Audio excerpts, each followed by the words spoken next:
Hello everyone, welcome back to our channel English माध्यम के platform पे मैं हूं आपकी एजुकेटर प्रियंका ठाकुर और हम सॉल्व कर रहे हैं एडिटोरियल बेस्ड प्रैक्टिस एक्सरसाइज।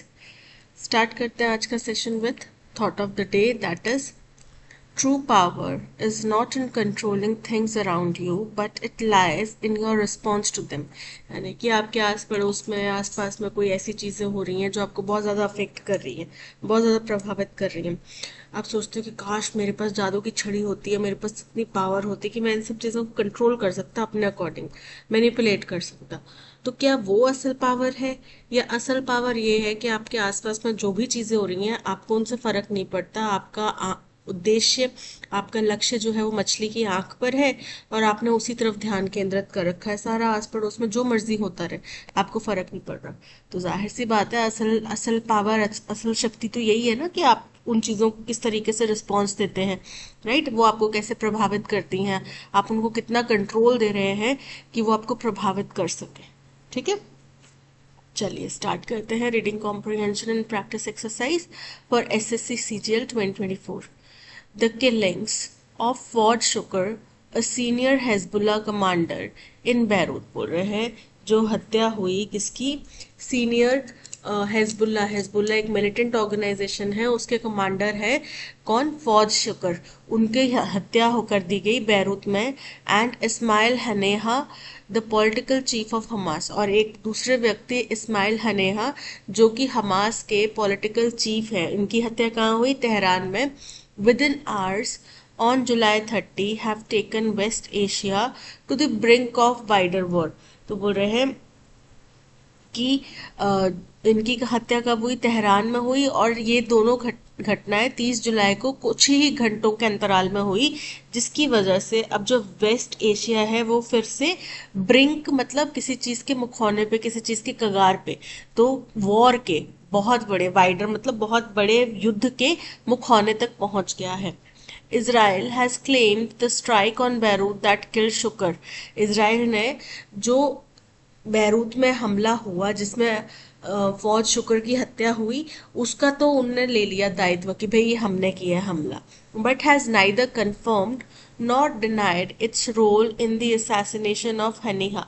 लेकिन ना ही उन्होंने इस चीज का दावा किया है, ना ही उन्होंने मना किया है कि हनीहा के असैसिनेशन में उनका कोई भी हाथ है।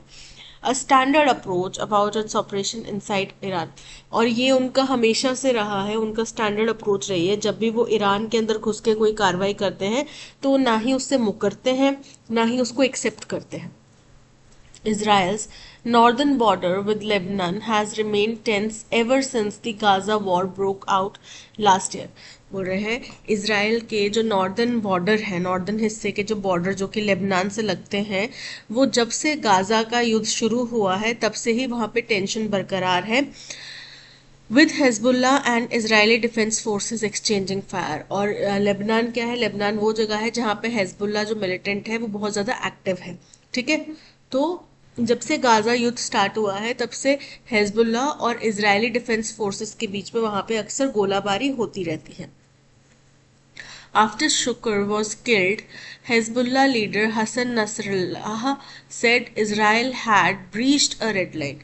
बोल रहे हैं अब शुक्र की मौत के बाद में हेजबुल्ला के लीडर है एक हसन नसरल्लाह, उन्होंने बोला कि इसराइल ने अब सारी सीमाएं लांघ दी हैं। And the group has launch dozens of rockets over the past week. और बोल रहे हैं कि हेजबुल्ला ने फिर क्या किया है, दर्जनों रॉकेट्स लॉन्च किए हैं पिछले हफ्ते, हाइटनिंग द टेंशन, जिससे कि अब तनाव और ज़्यादा बढ़ गया है। ठीक है, अब पिछले बारी भी ऐसा हुआ था, इसराइल ने ईरान के ऊपर हमला किया था, फिर ईरान ने बहुत सारे रॉकेट्स लॉन्च कर दिए थे। हालांकि उनका इसराइल का कुछ नुकसान नहीं हुआ था क्योंकि यूएस ने बीच में ही पहले ही इंटरप्रिटेशन दे दी थी कि ऐसा हमला होने वाला है, और उन्होंने उन रॉकेट्स को डिस्ट्रॉय कर दिया था। लेकिन ईरान अपना एक मैसेज कन्वे करने में कामयाब हो पाया था कि उन्होंने वर्ल्ड को भी चेतावनी दी थी और इसराइल को भी वार्निंग दी थी कि भाई या तो आप इसराइल को समझा लो कि हम पे अगर अटैक अटैक हुआ तो हम रिटेलिएट कर सकते हैं, ठीक है, हमें इतनी शक्ति है कि हम रिटेलिएट कर सकते हैं और करेंगे हम रिटेलिएट। तो आप इजराइल को समझा लो कि अब बदले के बदले में फिर से बदला ना ले, क्योंकि फिर उसका बदला बदला फिर वो ये है, दोनों साइड से ए और बी दोनों है, आपस में बदला बदला खेलते रहेंगे और इस बदले बदले के चक्कर में पूरी दुनिया बीच में लपेटे में आ जाएगी, ठीक है। तो उन्होंने वार्निंग दी थी, उसके बाद में इसराइल को समझाया गया, यूएस ने भी काफी समझाया बुझाया कि नहीं भाई आप उनके ऊपर अटैक मत करो, आप और ज्यादा जोखिम मत लो। लेकिन अब जो अटैक इन्होंने किया है इससे क्या है, तनाव बढ़ गया है। A bigger risk is expected Iranian retaliation against Israel। तो अब बड़ा खतरा क्या है, वही ईरान की तरफ से जो रिटेलिएशन आएगा, अब इसका प्रतिशोध आएगा इसराइल के विरोध में, वो अब बड़ा खतरा है। When Israel bombed Iran's embassy complex in Damascus on April 1 को ईरान की दमास्कस में जो एम्बेसी है वहां पे हमला किया और उनके एक लीडर को मार गिराया। Iran launched hundreds of drones and cruise and ballistic missiles towards Israel। तो ईरान ने कई सौ ड्रोन्स, क्रूज, बैलिस्टिक मिसाइल्स जो है इसराइल की तरफ छोड़ दी, most of which were shot down by a US led coalition, जिनमें से अधिकतम जो है यूएस के साथ में एक गठबंधन की पूरी टीम ने क्या किया, शॉट डाउन कर दिया, उनको पहले ही मार गिराया। If Iran carried out such an attack in response to an Israeli strike on its embassy in a third country, it is unlikely to ignore a direct Israeli attack on its capital। बोल रहे हैं तो अगर Iran इस तरीके का हमला उनकी एक तीसरे ही देश में उनकी अपनी एम्बेसी थी उसके कैंपस में हमला करने पर इजराइल के ऊपर इस तरीके का आक्रमण अगर ईरान कर सकता है, तो ये जाहिर सी बात है कि अगर उनके डायरेक्टली उनके ऊपर आक्रमण इजराइल की तरफ से हुआ है, वो भी उनके कैपिटल शहर में, that killed an ally who was in Tehran to attend the presidential inauguration, जिसमें कि उनके एक दोस्त की मृत्यु हो गई जो कि तेहरान एक प्रेसिडेंशियल इनॉग्रेशन क्या है, उद्घाटन को अटेंड करने गए थे। तो जाहिर सी बात है कि ईरान चुप नहीं बैठने वाला, उसको तो कैसे छोड़ देगा वो। जब उनकी एक एम्बेसी में अटैक हुआ तब उनने हजारों की संख्या में ड्रोन्स और इतने सारे बैलिस्टिक मिसाइल्स वगैरह लॉन्च कर दिए। तो अब तो डायरेक्ट आपने उनकी कैपिटल सिटी में आक्रमण किया है जिसमें उनके एक सहयोगी की मौत भी हो गई है, तो वो कहाँ बख्शने वाले हैं, वो तो फिर करेंगे ही, जाहिर सी बात है। To be sure, by killing Haniha in Tehran, Israel has demonstrated its capabilities to pull off sophisticated operations even in hostile territories।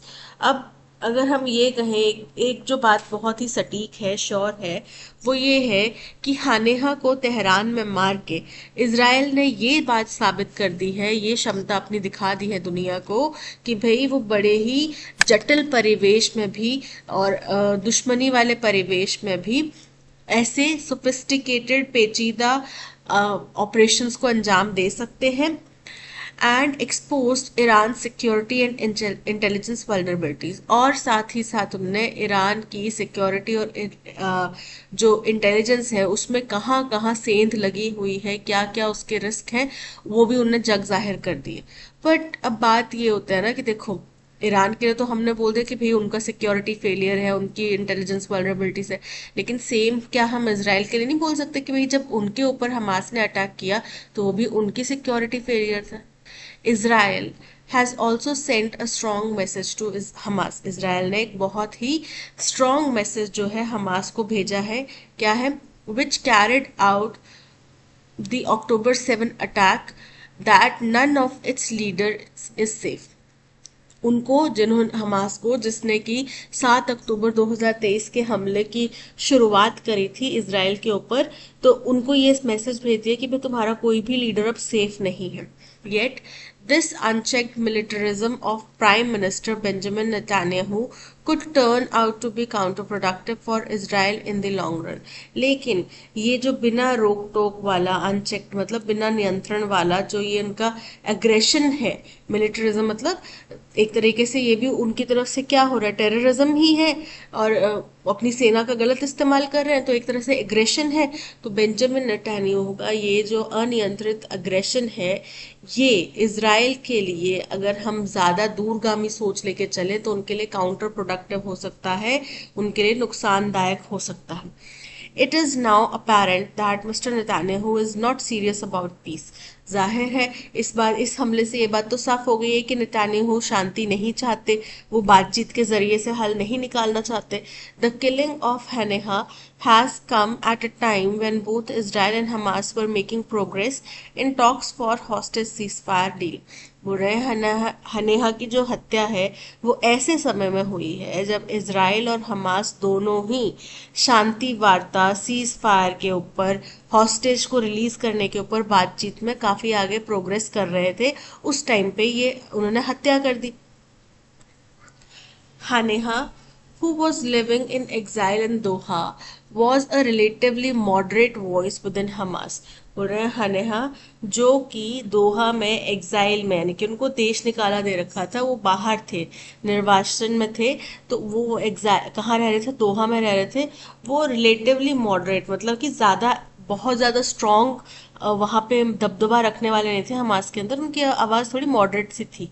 ठीक है. Who pushed for cease fire, और इन्होंने ही सीज फायर के लिए प्रोत्साहित किया था. बाय टेकिंग हिम आउट, अब उनको ही टेकिंग आउट मतलब उनको ही बाहर निकाल दिया. अब यहाँ पे उनको किसी वार्ता से बाहर नहीं निकाला, उनको इस दुनिया से ही बाहर निकाल दिया गया है. Mister Netanyahu is telling the world that he wants the war to continue. तो इससे साफ हो जाता है कि मिस्टर नेतान्याहू दुनिया को ये बता रहे हैं कि भाई हमें शांति नहीं चाहिए, हम चाहते हैं कि ये युद्ध चलता रहे. And by carrying out the attack in Tehran, which is a flagrant violation, और अगर यहाँ ये जो अटैक है तेहरान में ये उन्होंने किया है जो कि स्पष्ट तौर पे, फ्लैग्रेंट मतलब स्पष्ट तौर पे, वायलेशन मतलब उल्लंघन है किसका, ईरान की सोवरेनिटी का. सोवरेनिटी मतलब किसी देश की इंडिपेंडेंस का, सेल्फ गवर्नेंस का. वहाँ पे ईरान की सेल्फ गवर्नेंस के ऊपर ये खतरा है, आघात है. Mr. Netanyahu is practically challenging the Islamic Republic to retaliate.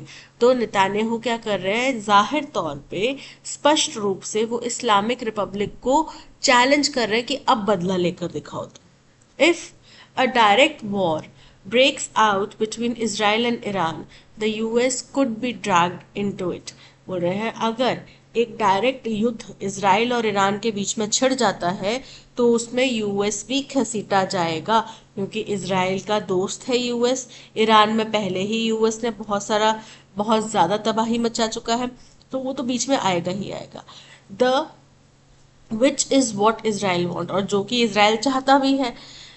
The Biden administration avoided such a disastrous outcome in April by reining in Israel after Iran's retaliation. बोल रहे हैं बाइडन एडमिनिस्ट्रेशन ने ये जो बड़ा ही विनाशकारी आउटकम था इसको पहले टाल दिया था. जो जब अप्रैल में अटैक किया था इजराइल ने ईरान के ऊपर, फिर बदले में ईरान ने रिटालिएट किया था और कई सारे ड्रोन्स वगैरह छोड़ दिए थे, तो उस टाइम पे यूएस ने, बाइडन एडमिनिस्ट्रेशन ने कोशिश करी कि भाई इसको टाल दिया जाए. ठीक है. By raining in Israel after Iran retaliation. Raining in का मतलब होता है नियंत्रित करना, कंट्रोल करना, कि उन्होंने ईरान के रिटेलिएशन के बाद में इजराइल को कंट्रोल किया, उनको समझाया बुझाया, तो उनने ये बहुत ज़्यादा गंभीर जो स्थिति हो सकती थी उसको टाल दिया. But that did not stop Israel from launching another provocative attack against Iran.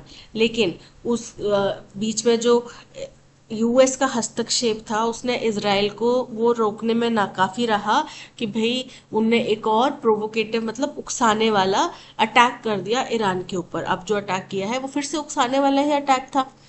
Taking the region back to the brink again, और जिससे कि फिर से ये पूरा जो गल्फ का इलाका है ये फिर से युद्ध के मुखौने पर, युद्ध की कगार पर आके खड़ा हो गया. As West Asia braces for Iran retaliation.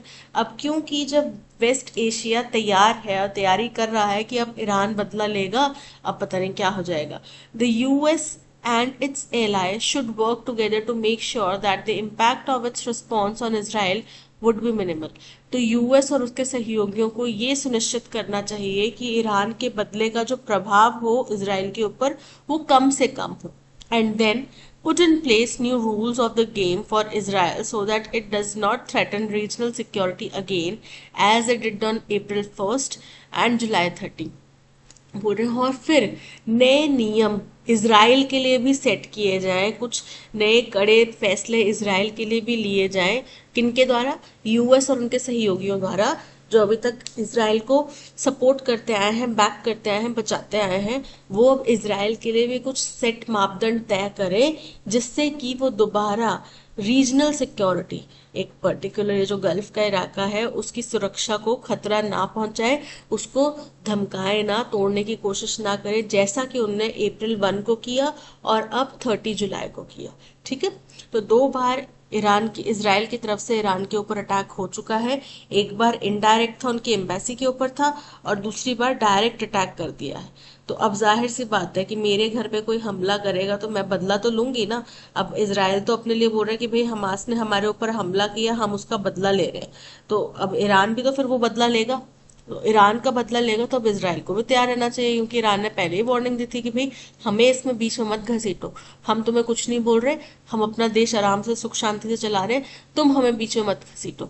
तो अब अगर फिर से इसराइल ने बोला कि नहीं, मैं तो सुप्रीम पावर हूँ, मेरे पास तो यूएस है, मेरे पास तो यूके है, रशिया चाइना भी मुझे सपोर्ट कर रहे हैं, तो सभी देश जब मेरे पास है तो मेरा, तो उन्होंने फिर से ईरान को अटैक कर दिया और बोला कि अब दिखाओ, लो बदला। पहले तो तुमने बड़ा तेजी से बदला ले लिया था, बदला बदला कर रहे थे, अब लेके दिखाओ बदला। तो अब सब लोग तैयार बैठे हैं कि अब पता नहीं ईरान क्या करने वाला है, और यूएस को चेतावनी दिए जा रहे हैं कि भाई सुधर जाओ, इसराइल को भी रोको, क्योंकि अगर यहाँ पे इस रीजन में कन्फ्लिक्ट हुआ तो सारे देश लपेटे में आएंगे, सारी दुनिया लपेटे में आएगी। ठीक है, चलिए स्टार्ट करते हैं। What is the tone of the passage?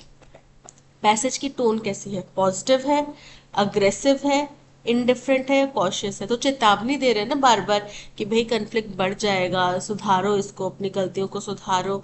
So option A is correct. Based on the passage, which of the following most accurately describes the potential consequences of the recent events in West Asia? बोल रहे हैं passage के अनुसार इनमें से कौन से संभावित परिणाम हो सकते हैं वेस्ट एशिया में, जो अभी की घटनाक्रम हुए उससे। The conflict between Israel and Hezbollah will lead to an immediate resolution of tension.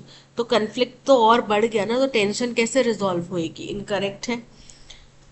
Iran's potential retaliation could escalate the situation into wider regional conflict. बिल्कुल करेक्ट है कि अब ईरान की तरफ से जो संभावना है बदले की, इससे इस रीजन में स्थिति जो है और ज्यादा गंभीर हो जाएगी, और इसके अब चपेट में और भी ज्यादा देश आ जाएंगे। So option B is correct. What is the primary reason for the heightened tension along Israel's northern border with Lebanon as mentioned in the passage?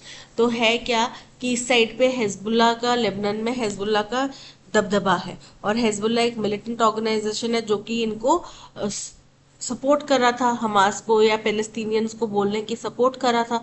अब पैलेस्टीनियन को सपोर्ट कर रहा था, तो अब उनके अगर एक कमांडर को इन्होंने मार गिराया इसराइल ने, तो जाहिर सी बहुत बात है कि टेंशन और बढ़ेगा। The historical conflicts between Israel and Lebanon, incorrect है। The Gaza war that broke out last year. The killing of Fouad Shukr, a senior Hezbollah commander in Beirut, बिल्कुल करेक्ट है, option C is correct. Which of the following can be inferred from the passage regarding the potential consequences of Netanyahu's action? बोल रहे हैं Netanyahu के actions का क्या हमें संभावित इसका जो परिणाम है वो देखने मिल सकता है। तो Netanyahu's actions are likely to lead to a direct military confrontation between Israel and Iran with possible US involvement. बिल्कुल करेक्ट है कि वो जाहिर तौर पे अगर इसी तरीके से अटैक करते रहे तो ईरान भी बदला लेगा, तो ईरान और इसराइल की आर्मीज आमने सामने हो जाएंगी, जिससे मतलब कि क्लियरली वो युद्ध कर रहे हैं। अभी तक तो वो इनडायरेक्ट युद्ध खेल रहे हैं, लेकिन फिर वो क्लियर युद्ध की स्थिति में आ जाएंगे, और जिसमें कि यूएस को भी शामिल होना पड़ेगा। So option A is correct. Which of the following statements is false based on the passage? इनमें से कौन सी स्टेटमेंट है जो ट्रू नहीं है, करेक्ट नहीं है? The killing of Haneha occurred during ongoing talks for hostage ceasefire deal between Israel and Hamas, correct है। इसी दौरान में इनकी हत्या की गई, तो ये तो बिल्कुल करेक्ट है। और हानिया ही इकलौते ऐसे इंसान थे, मतलब मॉडरेट इनकी आवाज थी, ज्यादा बहुत बड़ा दबदबा नहीं था, लेकिन फिर भी लीडर थे, काफी अहम लीडर थे। इन्होंने ही पीस टॉक्स के लिए प्रेरित किया था हमास को। तो इन्हीं को आपने मार गिराया, दैट मीन्स आपने सीधा बोल दिया कि मुझे बात करने का मतलब ही नहीं है, मुझे बात करने का तुमसे मूड ही नहीं है, मैं तो चाहता हूँ कि युद्ध चलता रहे। Israel's action in Tehran were in accordance with international laws and norms। कहाँ से आप किसी देश के अंदर जाके हमला कर दो, है ना, अटैक कर दो, वहां के कई कई तो बेचारे सिविलियंस भी मारे गए होंगे, और फिर आप बोल रहे हो कि ये तो भाई इंटरनेशनल, कौन सा इंटरनेशनल लॉज या इंटरनेशनल नियम जो है वो ये बोलते हैं कि आप दूसरे देश में जाके अटैक करो? कोई भी नहीं बोलते। ठीक है, so option B is correct, क्योंकि ये स्टेटमेंट इनकरेक्ट है। Parts of the following sentence have been given as options. Select the option that contains an error. जिसमें एरर है हमें वो बताना है। ठीक है, Ishita will playing tennis for her favourite team. देखो, दो स्टेटमेंट्स हो सकती हैं। पहला है, अगर वो प्रेजेंट की बात करिए तो इशिता इज प्लेइंग, ठीक है, विल हट जाएगा, इज आ जाएगा, इज प्लेइंग कि वो अपनी फेवरेट टीम की तरफ से टेनिस खेल रही है, अभी की बात करें प्रेजेंट की।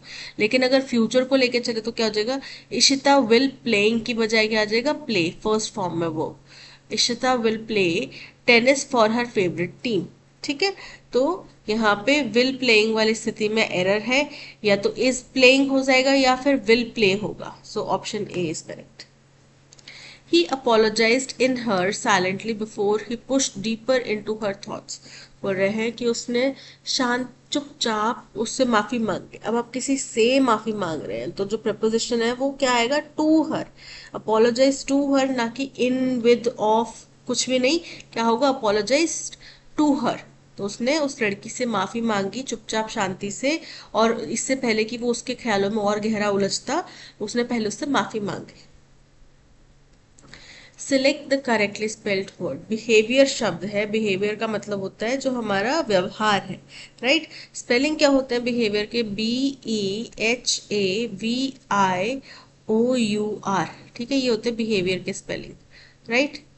आई, तो BIHAVIOR, BEHAVIER, BEHAVIOUR, option C is correct. Obvious, obvious मतलब बिल्कुल स्पष्ट, क्लियर।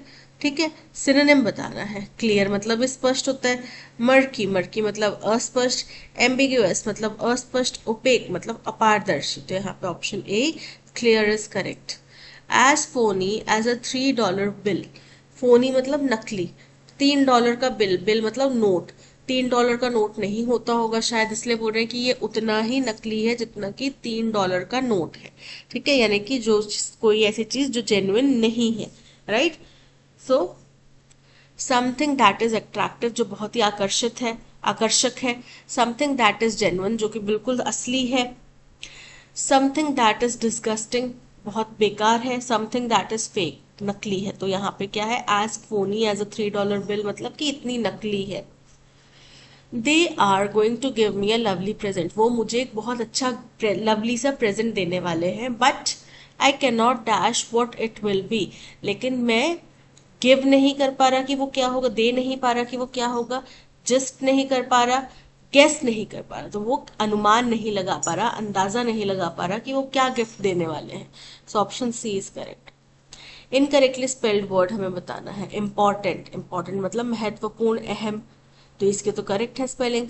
मेंटेनेंस, मेंटेनेंस का मतलब होता है रख रखाव, मेंटेनेंस की स्पेलिंग इनकरेक्ट है, MAINTENANCE।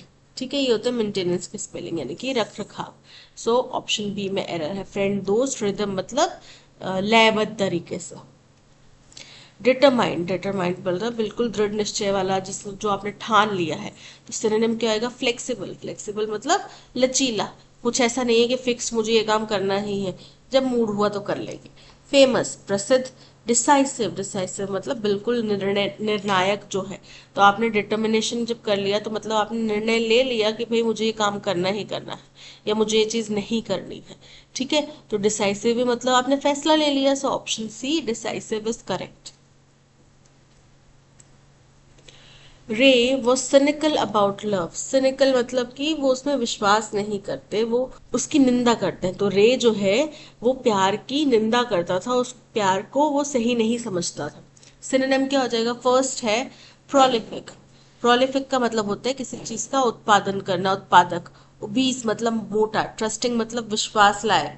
और पेसिमिस्टिक, पेसिमिस्टिक मतलब कि निराशावादी। तो यहाँ पे प्रोलिफिक मतलब कि सॉरी, पेसिमिस्टिक मतलब कि निराशावादी। So option D is correct.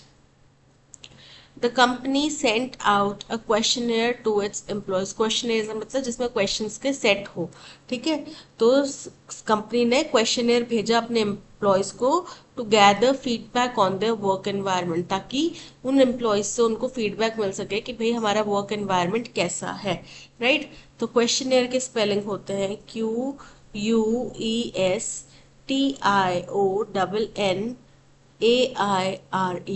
ठीक है, यानी कि प्रश्नावली। सो क्वेश्चनेयर नहीं होगा, questionnaire. Option B is correct. A person who feeds on human flesh. Nithari case याद है? हमारे देश में पहली बार जब हमने इतने बड़े पैमाने पे कैनिबलिज्म का नाम सुना था, जिससे हमें पता चला कि इंसान दूसरे इंसान को भी मार के खा सकता है, तो वो हमने सुना था निठारी केस। ठीक है, क्या बोला जाता है एक ऐसे व्यक्ति को जो दूसरे व्यक्ति का मांस खाता हो? Cannibal. So option A is correct. Carnivore मांसाहारी। नज, नज मतलब संकेत। और ओमनीवोर यानी कि जो दोनों चीजें खाता है, मांसाहार भी खाता है और शाकाहार भी खाता है। Larger emissions of greenhouse gases lead to higher concentrations in the atmosphere। बोल रहे हैं जितनी ज्यादा मात्रा में ग्रीन हाउस गैसेस एमिट की जाएंगी, उत्सर्जित की जाएंगी, उतना ही ज्यादा क्या होगा, उसका कंसंट्रेशन होगा वातावरण में। तो यहाँ पे हमें बताना है कोई ग्रामेटिकल एरर है? कोई भी ग्रामेटिकल एरर नहीं है, स्टेटमेंट बिल्कुल करेक्ट है। क्या आएगा? Gases led to higher concentrations in the atmosphere. Option तो करेक्ट है, यानी कि no substitution required. Ramesh always blows his own trumpet. Blows his own trumpet मतलब अपने मुंह मियाँ मिट्टू, अपनी तारीफ खुद ही करे जाना। प्रेजेस हिमसेल्फ, खुद की तारीफ करना। Option A is correct. He was on cloud nine when he got admission in Cambridge University। आपका कैम्ब्रिज यूनिवर्सिटी में एडमिशन हो जाए, ठीक है, लाखों करोड़ों रुपए देने की बजाय आपका स्कॉलरशिप पे हो जाए, आपको पैसा नहीं देना पड़ रहा, तो आपकी खुशी का क्या होगा? ठिकाना नहीं होगा। तो ऑन क्लाउड नाइन मतलब बहुत ज्यादा खुश। इन्वॉल्व इन यूजलेस जर्नी, बेकार की जर्नी में चले गए। Very happy, unsettled, available to be called to go to work. So option B very happy is correct. An examination of a body after death. जब किसी व्यक्ति की मृत्यु हो जाती है तो क्या बोलते हैं? दया, इस बॉडी को भेजो, पोस्टमार्टम की रिपोर्ट में क्या लिखा हुआ है, कुछ तो गड़बड़ है दया। तो क्या कहते हैं? Post mortem. मॉर्टम मतलब मृत्यु पश्चात, ठीक है। तो पोस्ट मतलब बाद में, मॉर्टम मतलब मृत्यु से रिलेटेड। सो पोस्टमार्टम मतलब किसी बॉडी के डेथ के बाद में examination. So option D is correct. One of the dash tragedies is seeing someone with incredible talent get dash। बोल रहे हैं एक सब बहुत बड़ी जो दुखद बात है वो ये है कि कोई बहुत टैलेंटेड व्यक्ति जो है वो गेट डैश बिकॉज ही और she lack some basic skills, क्योंकि उसको कुछ बेसिक स्किल्स नहीं आती। This book dash the number one reason executives derail. ये बुक डिस्कस करती है, एड्रेस करती है, बताती है। तो क्या बताती है? एक सबसे बड़ा कारण जिसकी वजह से जो एग्जेक्टिव्स हैं वो डीरेल हो जाते हैं। डीरेल हो जाते हैं यानी कि या तो अपना रास्ता भटक जाते हैं, या फिर वो उस अकॉर्डिंगली परफॉर्म नहीं कर पाते, या फिर वो पीछे रह जाते हैं, ठीक है। And it provides extremely helpful tools to operate in a fast paced result oriented environment. और ये जो है बहुत ज़्यादा ज़रूरी हो जाता है कि इतनी तेज़ गति वाली दुनिया में जिसमें रिजल्ट्स ही महत्व रखते हैं, तो वहाँ पे ये कारण जानना या ये वजह जानना या फिर ये तरीका जानना ये बहुत ज़्यादा अहम हो जाता है। I am impressed by how insightful dash well organized and focused it is. मैं बड़ा ही प्रभावित हूँ इस बात से कि भाई कितनी इंसाइटफुल, ज्ञानवर्धक, कितनी डैश, कितनी वेल ऑर्गेनाइज्ड और फोकस्ड ये book. It will surely help one dash several difficult situation. जाहिर तौर पे डील करने की बात कर रहे होंगे। One of the dash tragedies, more great, great, greater, greatest. तो वन ऑफ द जब आप बोलते हैं तब आप सुपरलेटिव, वन ऑफ द, तो आप superlative degree of comparison use कर रहे हैं। ठीक है, सुपरलेटिव को रिप्रेजेंट करता है और सुपरलेटिव कैसे पता चलेगा? ग्रेटेस्ट से। सो option D is correct. One of the greatest tragedies is seeing someone with incredible talent get dash uplifted। uplifted मतलब उछाल मिलना, किसी को प्रोत्साहन मिलना। ठीक है, डैमेज, डैमेज मतलब नुकसान हो जाना। डिरेल, डिरेल मतलब अपना रास्ते से भटक जाना। और चैनलाइज, चैनलाइज मतलब किसी तरफ निर्देशित करना, दिशा देना किसी चीज को। So option C derailed is correct. This book dash the number one reason executives derail। Number one reason क्या होगा? डिमीन्स, डिमीन्स, डिमीन्स मतलब अपमान करना। डिवोर्स मतलब खा जाना, समाप्त कर देना। एड्रेसेस, एड्रेसेस मतलब निष्कर्ष निकालना। और निग्लेक्ट्स मतलब नजरअंदाज करना। तो ये किताब एड्रेस कर रही है ना नंबर वन रीजन जो है एग्जीक्यूटिव के डिरेल होने का, उससे। So option C is correct. I am impressed by how insightful dash well organized and focused it is। तो sophisticated, sophisticated मतलब जटिल। pessimistic, pessimistic मतलब नेगेटिव वाली। cumbersome, कम्बरसम मतलब होता है बहुत ज्यादा थकाने वाली या बहुत ज्यादा डिफिकल्ट। और रीडेबल, रीडेबल मतलब जो आसानी से पढ़ी जा सके या समझी जा सके। तो यहाँ पे पॉजिटिव वाइट्स बातें की जा रही हैं कि कितनी इंसाइटफुल है, ज्ञानवर्धक है, कितनी रीडेबल है, वेल ऑर्गेनाइज्ड है या फोकस्ड है। So option D readable is correct. It will surely help one dash several difficult situations. तो बहुत सारी डिफिकल्ट सिचुएशन से बाहर आने की बात करें ना। कंडेम, कंडेम मतलब निंदा करना। सैल्वेज, सैल्वेज मतलब परेशानी से दृढ़ता से बाहर निकलना। रिजेक्ट मतलब मना कर देना। डिस्करेज मतलब निराश करना। तो option B salvage is correct. That's all, आज के सेशन में इतना ही। Thank you so much for watching. अगर कंटेंट आपको पसंद आया हो तो लाइक, शेयर और सब्सक्राइब जरूर कीजिएगा। मिलते हैं नेक्स्ट सेशन में। Till then keep learning and keep practicing. Bye bye.